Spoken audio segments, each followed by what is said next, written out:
Amigos, ¿cómo estamos? Aquí nos encontramos con Alejandro, buenos, Hola, doctor, buenas y tardes. Elmi. Bueno, Hola, hola. doctor, ¿cómo está? Muy bien, Qué gracias. bueno, doctor. Pues aquí en su programa de Libro de Cielo.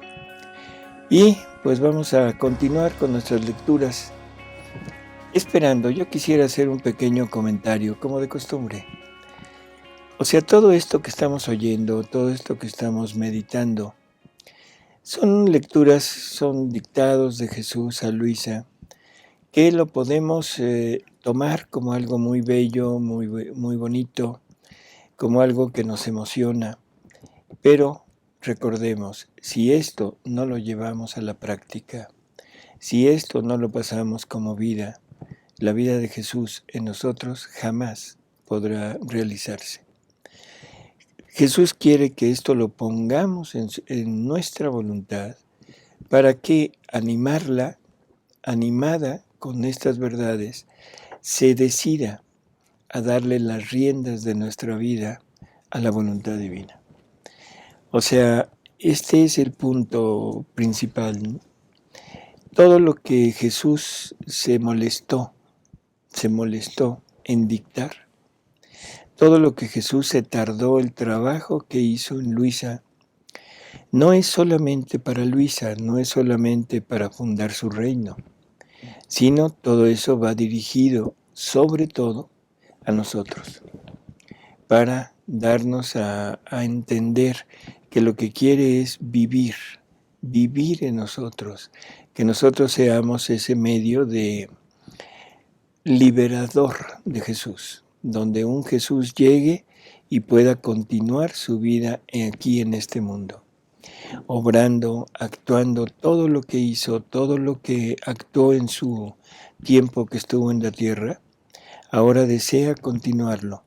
Y para eso desea poner su vida en nosotros, desea darnos los derechos sobre su vida, sobre su potencia, sobre su santidad, sobre su belleza, sobre todo los derechos. De todos sus atributos. De todos sus atributos. Pero ¿qué es darnos los derechos? Pues que sean como nuestros, ya Puedes poseerlos. usar todo lo de él. Usarlo y usarlo ya con la plena conciencia de que es nuestro. O sea, ya no tenemos que, ¿cómo decir?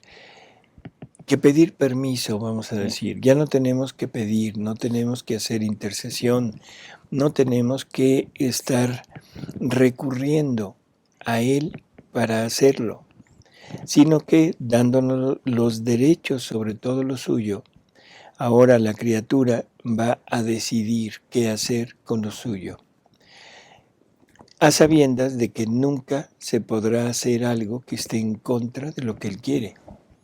Porque Sí, porque es con su misma voluntad. es con su misma voluntad. Por lo tanto, pero no hay la más mínima preocupación de usarlo mal. Pero también hay que entender que para eso se requiere de una total entrega, de un total abandono. Y que todo lo que Jesús nos va diciendo en estas lecturas, la finalidad es esa, el cómo lograrlo, el qué pasa cuando lo logras, el qué pasa cuando vives en esta voluntad. Así que yo les suplico nuevamente que tengamos un poquito de paciencia, porque en ocasiones quisiéramos oír más lecturas, quisiéramos adentrarnos más en los escritos, pero no tendría ningún sentido leer mucho, porque una lectura hace que nos olvidemos de la anterior. Entonces, por eso es que hemos decidido hacer pocas lecturas, tratando de meditar hasta donde podamos y hacer la firme propósito de continuar meditando, rumiando, como dice Jesús, para que estas verdades se vayan adentrando en nuestra voluntad y vayan formando la verdadera vida de Jesús en nosotros. Así que adelante, no sé qué opinión tengan. No, es que se me ocurre algo. Vamos haciendo verdades las vamos haciendo vida. Ujú. Digamos, ya son nuestras. Así es. Pero se podría decir que aquí en la divina voluntad recorremos un camino y quedaríamos ya seguros en que el camino ya es nuestro. Digamos, por ejemplo, si yo entro a estudiar primaria, Ujú. termino sexto de primaria, me dan mi certificado y ya pase lo que pase, nadie me va a quitar mi primaria, ya la estudié. Ya la estudiaste. Y luego secundaria, ¿sí? Así se podrá decir que en la divina voluntad va uno graduándose en Sí, verdades. sí, definitivamente sí, pero hay que distinguir lo que son actos en la divina voluntad y lo que es Lo que es vida en la vida. divina voluntad. La criatura, en cuanto empieza a conocer de esto y se decide, realmente tiene el deseo de fundirse en esa divina voluntad, el solo deseo hace que Jesús concurra con esa criatura a hacer sus obras. Y entonces la criatura empieza a hacer actos divinos. Actos divinos que se traducen en vidas divinas, pero que ahora le pertenecen a esa criatura. ¿Sí? Sin embargo, si de repente vuelve la voluntad humana, bueno, se corta ese proceso, quedan esos actos a reserva de la persona, como propiedad de la persona, pero quedan en el cielo. Son vidas divinas que no pueden quedar a expensas de una voluntad humana. Entonces quedan a expensas de Dios en el cielo, esperando a que aquella criatura llegue para dárselas en propiedad. Y eso es lo que le pasó a Adán. Adán, todo el tiempo que vivió en la divina voluntad antes de la desobediencia, está acumulando actos divinos que son vidas divinas. Y Jesús le dice a Luisa, Adán es el santo más santo que hay, porque es el único que tiene actos en la unidad con mi querer. O sea, actos divinos. Para hacer vida, que creo que la diferencia es obvia, ¿no? Una cosa es hacer un acto y otra cosa es hacer vida. La vida es continuada, no se interrumpe jamás. La vida debe tener esa característica. Cuando la criatura ya no vuelve a salirse, no vuelve a usar su voluntad, en ese momento ya se considera vida divina. Doctor, y en esos actos que se están haciendo, en lo que se llega a hacer vida, yo creo que en cuanto a la criatura lo deja de hacer, Jesús es el primero el que está ahí pendiente en que la criatura vuelva a fundirse en la divina voluntad, ¿verdad? Y hacer actos divinos. Sí, y esto es algo que es muy, ¿cómo diríamos? Nos anima mucho. Jesús dice que una criatura que hizo un acto en su voluntad, no se puede perder. Así, no se puede perder. Porque es una vida de Y él, dice, ¿no? que llegarán a ser hasta lo indecible. Yo no sé qué sea lo indecible para Dios. O sea, puedo decir que es indecible para mí, pero para Dios, bueno, pero son expresiones de Él para que aquella criatura no se pierda. Y es, Lo puede amarrar al purgatorio 1.000.000 de años. si quieres, lo amarren al purgatorio 1.000.000 de años, pero al final, cuando llegue al cielo, esas vidas divinas tendrán dueño, porque ya tienen un dueño, ya tienen un apellido, vamos a decirlo así, y no se pueden quedar volando sin una criatura a la cual le pertenecen. Entonces, el hacer un acto en la divina voluntad es garantía de salvación. ¿Sí? Garantía de salvación. Hay que apurarnos. Hay que apurarnos. Así que si entendemos esto, bueno, pues entendemos que de ahí en adelante Jesús hará hasta lo imposible, porque no solo no se pierda, sino que llegue a ser vida. Claro, él es el más interesado. Así es. Se puede salir, puede hacer sus pequeños, ¿cómo diríamos? Rebeldías. Rebeldías, se sale, vuelve a entrar, pero al final entrará. Y si no como vida, cuando menos sí como actos. Ujú. Bueno, porque también Jesús dice que no hace trato con niños. Así También. es. O sea que Ujú. a lo mejor una o dos salidas están bien, pero no de diario. Claro. Ujú. Yo creo que las salidas, cuando no son voluntarios, Ah, cuando no son originadas por la voluntad humana, por la negligencia, por la firme convicción de querer hacer algo en contra, o sea, cuando no es generado por eso, Dios suple.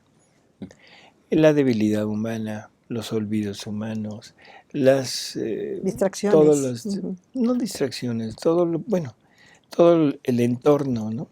Laboral, social, familiar, los problemas, en fin, a veces nos disturban y nos sacan. Pero Jesús dice que mientras no sea voluntario, Él sigue supliendo, sigue haciendo lo suyo, y cuando la criatura se dé cuenta y vuelva otra vez a ponerse en contacto con Él, Él le da todo lo que hizo, se lo da como suyo. Ujú. Así que en realidad yo creo que no hay problema, ¿no? Pero sí es una garantía. No se puede perder. Ujú. Claro. Ujú. Muy Bueno, bien. pues a Bueno, ver, vamos a empezamos, la... doctor. ¿Sí? Continuamos con la 1178 de agosto 15 de 1914. El alma mitiga los dolores de Jesús. Encontrándome en mi habitual estado, mi siempre amable Jesús, saliéndose de la costumbre que tiene conmigo en este periodo de mi vida, que si viene es por poco y como de escapada, y casi con la total cesación de los sufrimientos que al venir me comunicaba, solo su santo querer es lo que me suple por todo. Ahora, esta mañana, ha venido y ha permanecido conmigo varias horas, pero en un estado que hacía llorar hasta las piedras. Todo él se dolía y en todas las partes de su santísima humanidad quería ser confortado. Parecía que si no fuera así, al mundo lo reduciría a escombros. Parecía que no quería irse para no ver los estragos y los graves espectáculos del mundo, que casi lo obligaban a mandar peores flagelos.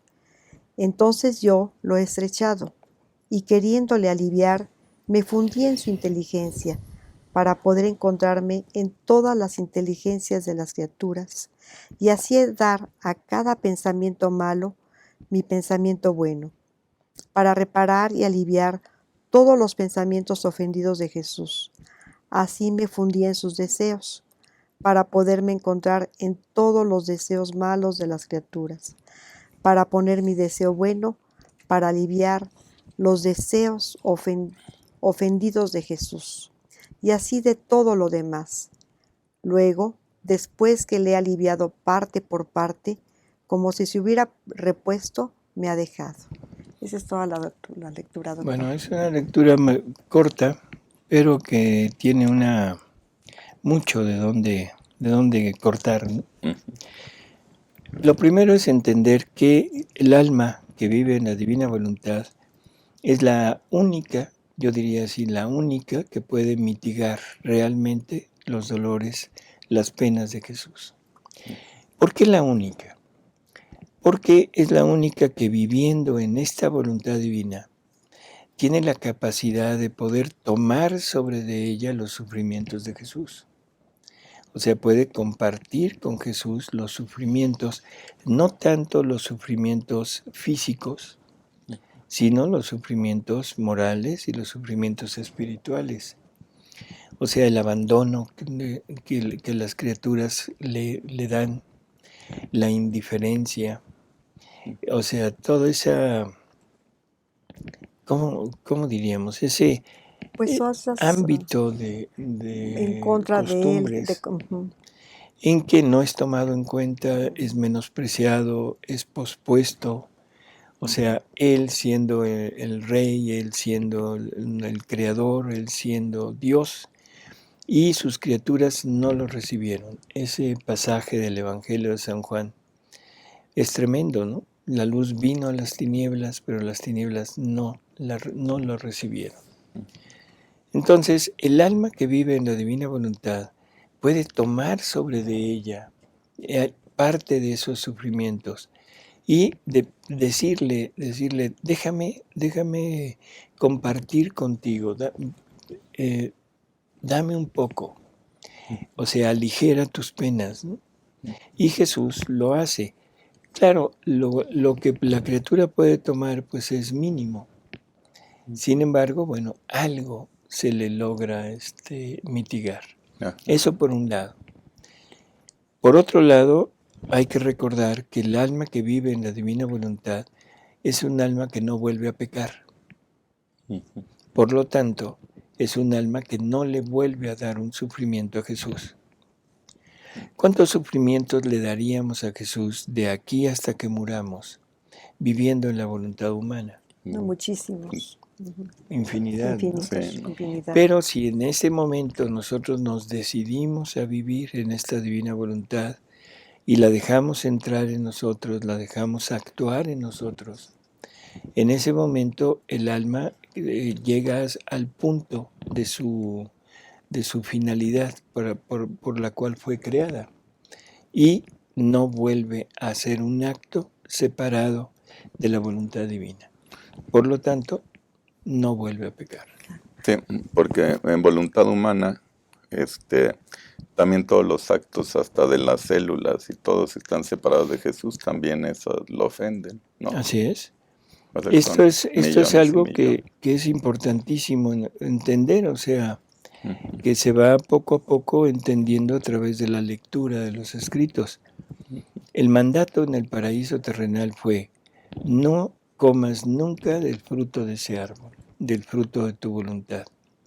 El fruto de tu voluntad es hacer un acto solo, separado de la mía.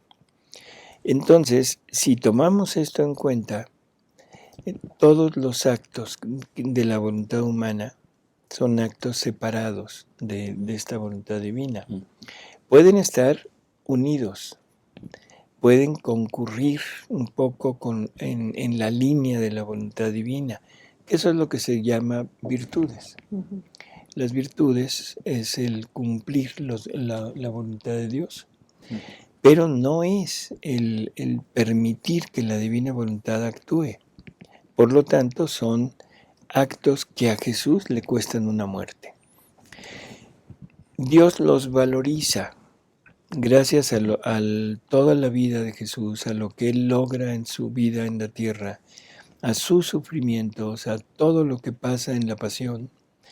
Les da valor y Dios pide a la criatura hasta donde le comunica, hasta donde la criatura conoce.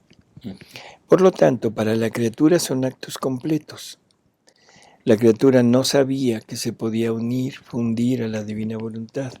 Bueno, pero eso no es culpa de ella, es que Dios no lo había decidido. En el momento que Dios decide dar su voluntad, de ahí en adelante sí, la criatura tiene que hacer un poquito de conciencia de que lo que Dios quiere es más importante que lo que yo quiero. ¿Sí?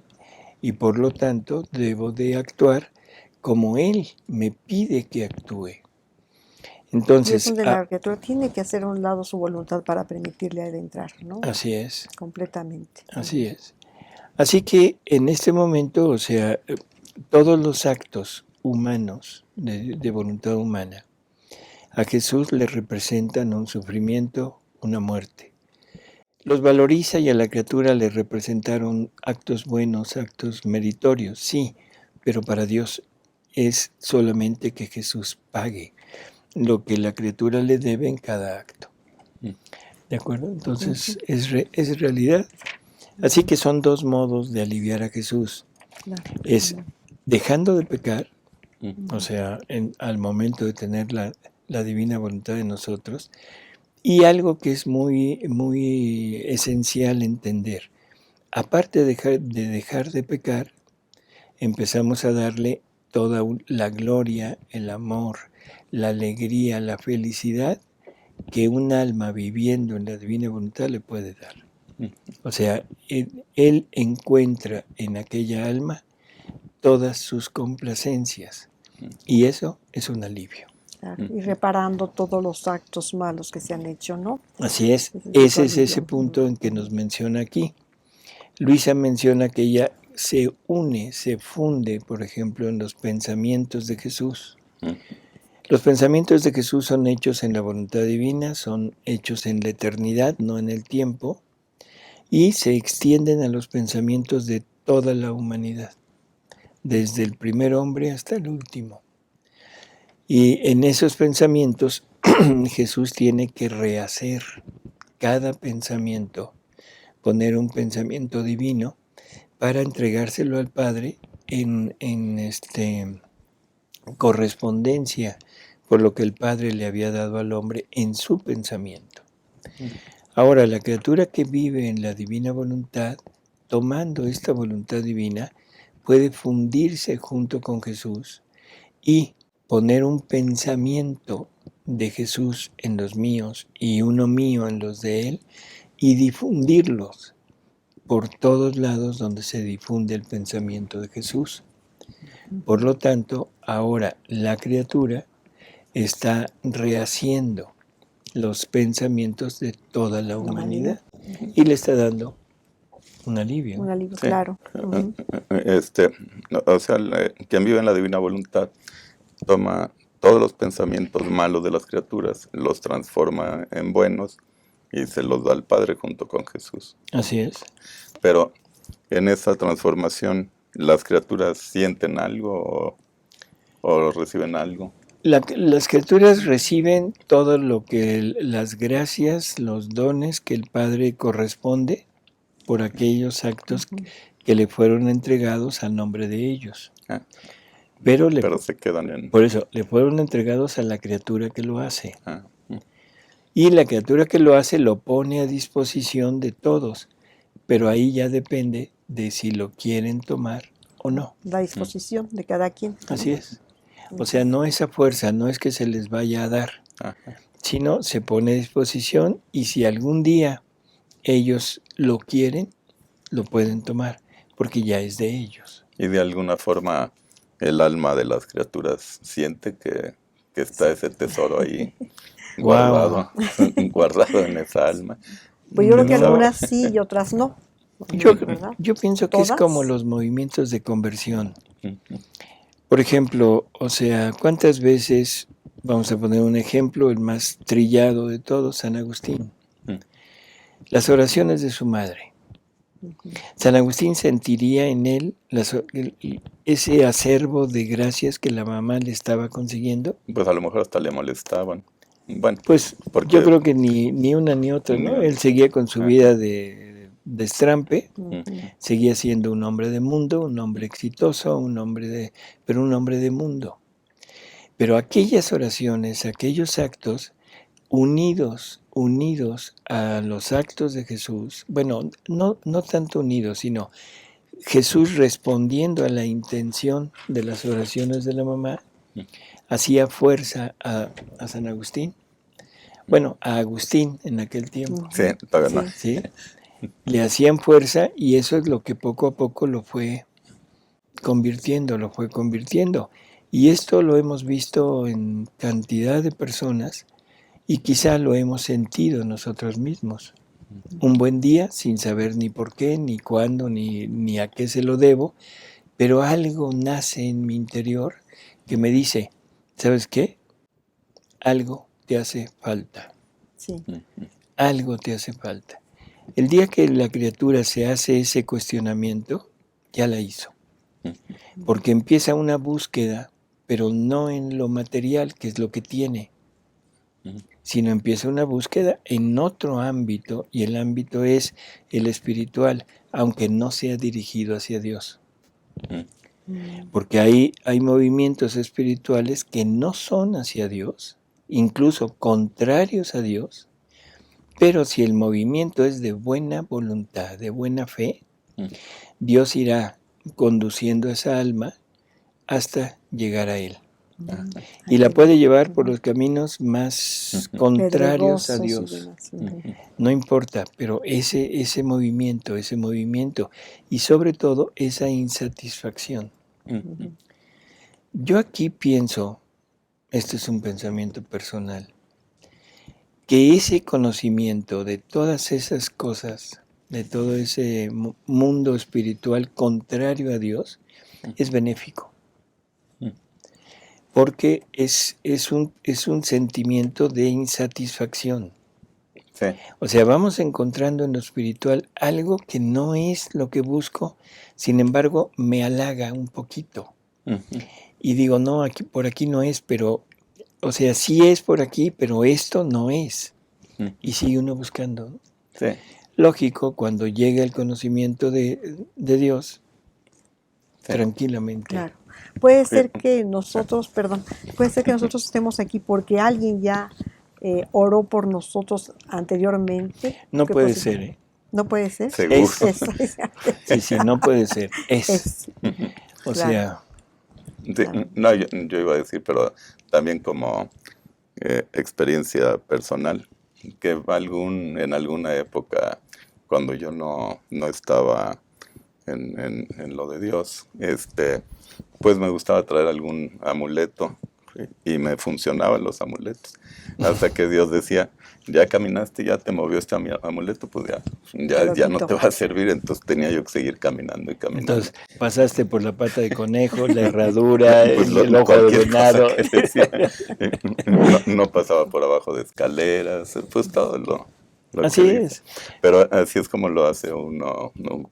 O sea, como que Dios dice, yo te quiero caminando. Entonces, si eso es lo que me va a mover, pues empiézale por ahí hasta que te traiga a casa, Y ¿no? mira hasta dónde te condujo, ¿no? Sí, pero esto nos lleva a otra reflexión que es interesante.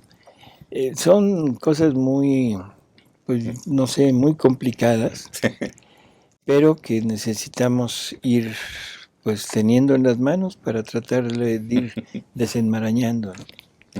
Somos creados a imagen y semejanza de Dios. Dios es conocedor del bien y del mal.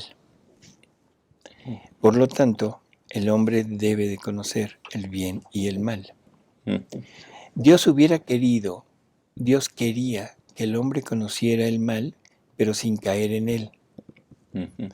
Dios hubiera querido que el hombre tuviera un ejemplo, una muestra de lo que era el mal, para que experimentara en cabeza ajena y no cayera. Pero eso no pasó. O sea, el hombre no solo conoció en ajeno, en el prójimo, sino que lo conoció en experiencia.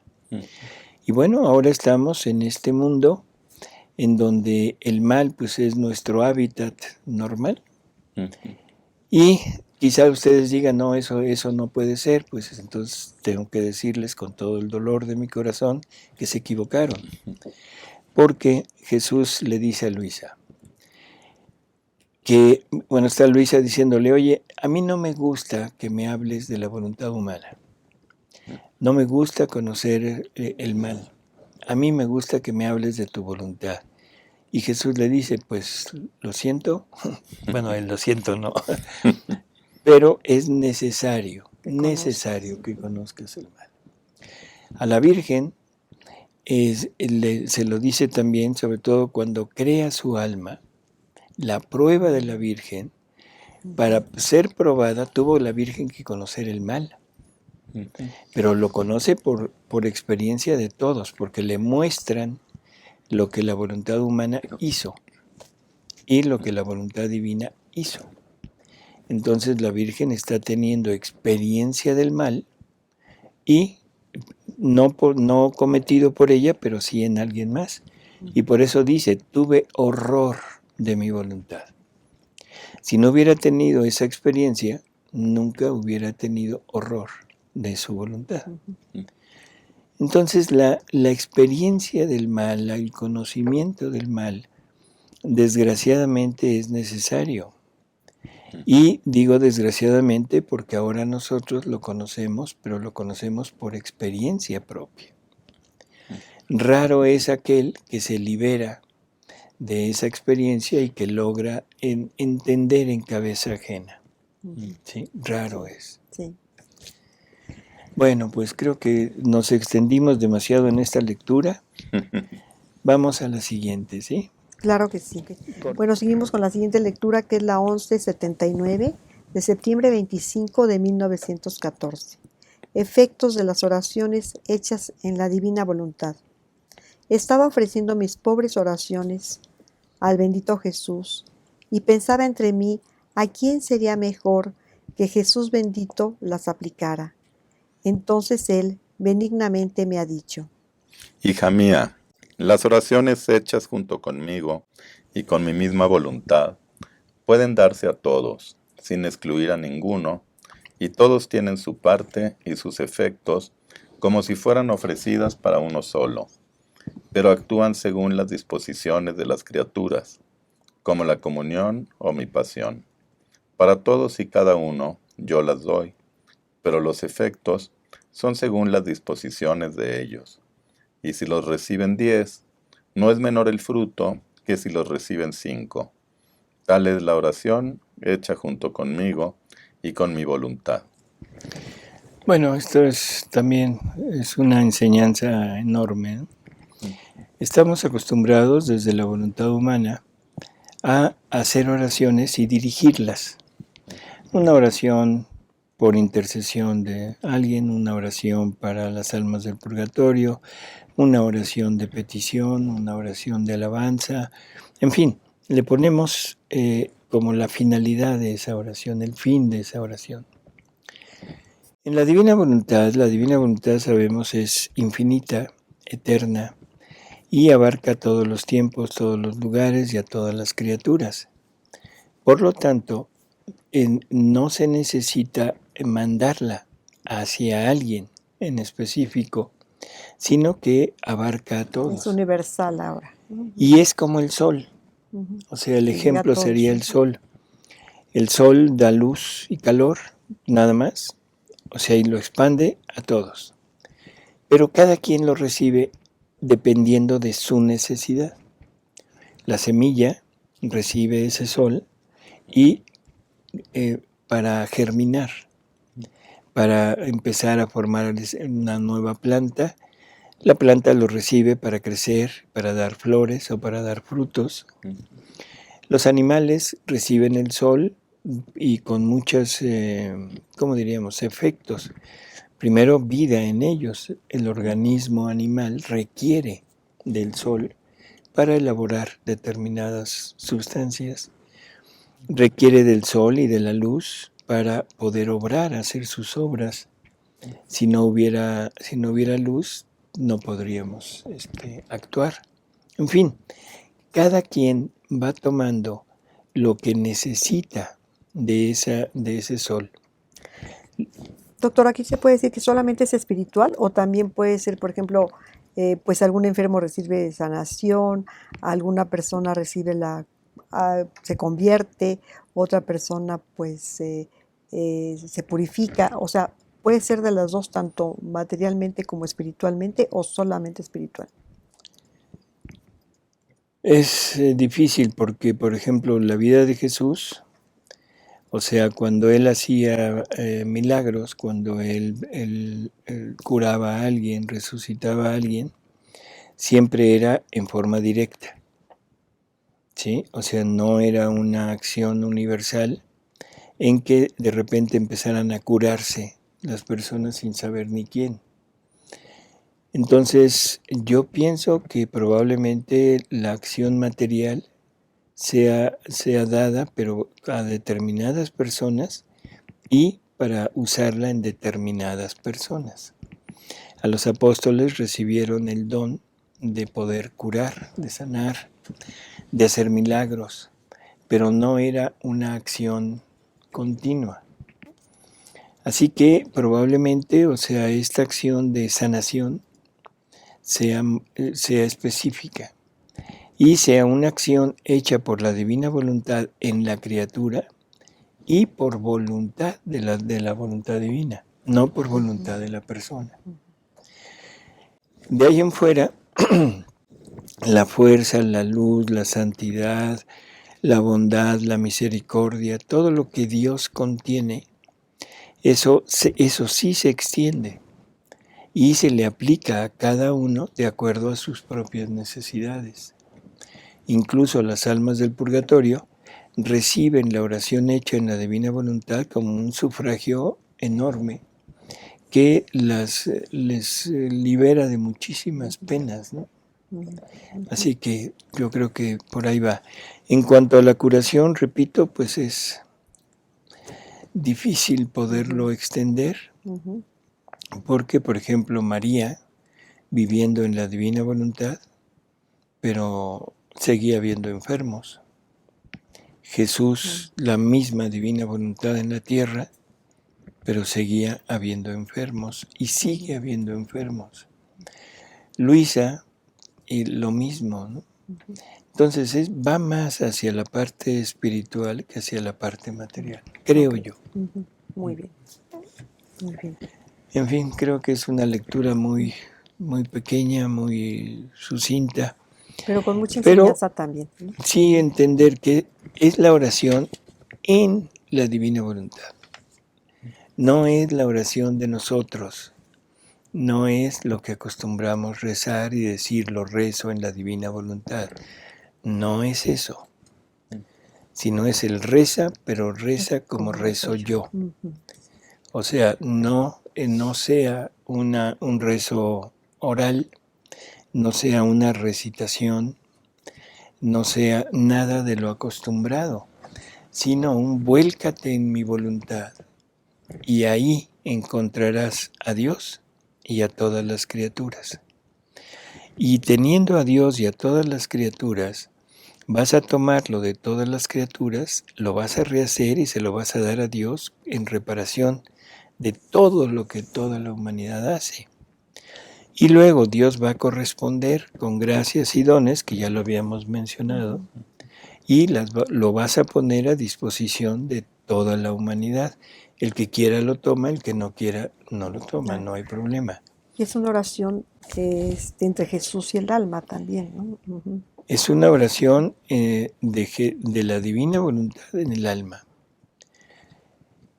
San Pablo nos decía que no sabemos orar y que tiene que ser el Espíritu Santo el que tome nuestra oración y le dé valor, la componga, le dé valor ante Dios.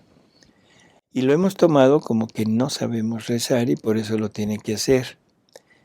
Yo pienso que eso lo dijo no con el conocimiento exacto, pero él hay que recordar que fue elevado al tercer cielo y que ahí vio cosas inefables que nunca el ojo vio ni el oído oyó, y que Dios le muestra parte de lo que es esa divina voluntad actuante. Por lo tanto, eso que dijo, yo pienso que no es porque el hombre no sepa orar, sino porque ese es el modo de orar.